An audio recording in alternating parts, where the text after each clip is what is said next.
The woman merely shook the dust from her rag, but the man mistook it for a wave, so he took off his hat and responded with excitement. His hearty laugh made the woman's heart skip a beat. She didn't feel like poking her head out until the man was gone, but being a maid in a rich man's house was a nightmare for love. But the next day she shook the rag again, and this time, the man still responded with the same enthusiasm. This warmed Anne's heart. On the third day, it was raining heavily and she thought the man wouldn't pass by, but then the man appeared, but there was no sign of him at the window. He left in despair. On the fourth day, Annie stood at the window for a long time, but she didn't see the smile. She thought she'd never see him again. But on the fifth day, the doorbell rang. Annie answered the door as she always did. It was the same man who knocked on the door. The man's name was Mark. Annie wanted to explain that it was a coincidence, but she hesitated. Then Mark invited Annie to a film tonight, but Annie had work to do and couldn't get off until 7, so they arranged to meet in front of the cinema at 8 o'clock. It was the first time she'd ever received flowers, and she was so happy. Soon they arrived at the venue. Mark took the initiative and bought 2 tickets, acting like a gentleman. But as the film began,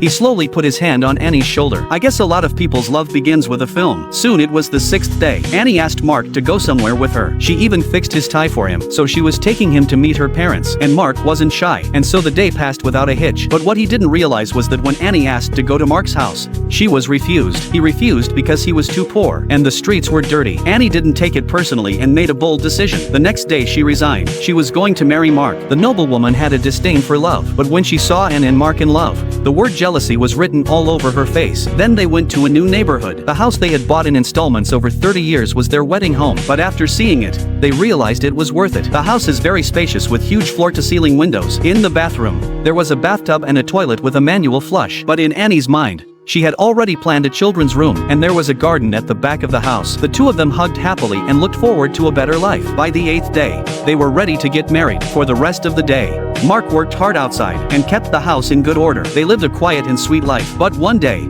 Annie suddenly broke down and cried. Mark rushed over to comfort her. It turned out that they hadn't been able to have a child in the 2 years they'd been married. Annie was already 37 years old. She was afraid that she would never be able to get pregnant again, so she was in great pain. So Mark bought the big mirror that his wife wanted to surprise her. But what he didn't expect was, Annie had a surprise for Mark too. It turned out that Annie was pregnant. Mark jumped up and down with joy at the sudden news. They hugged each other tightly. Soon it was Annie's birthday. Mark prepared a card and flowers for her. By this time, Annie was pregnant. A few months later, the baby was born. The two of them were discussing what to name the new baby, but the doctor interrupted them and asked Mark to step outside. The doctor said Mark's wife was 37 years old. It would be better not to have any more children. Annie would be in danger of having a baby at an advanced age. It took a moment for Mark to realize he was lucky to have a wife. After that, his husband would take care of the children. Annie washed the nappies and put them in the washing machine. And so, 3 years later, the baby had grown into a little boy. He was so cute with his naturally curly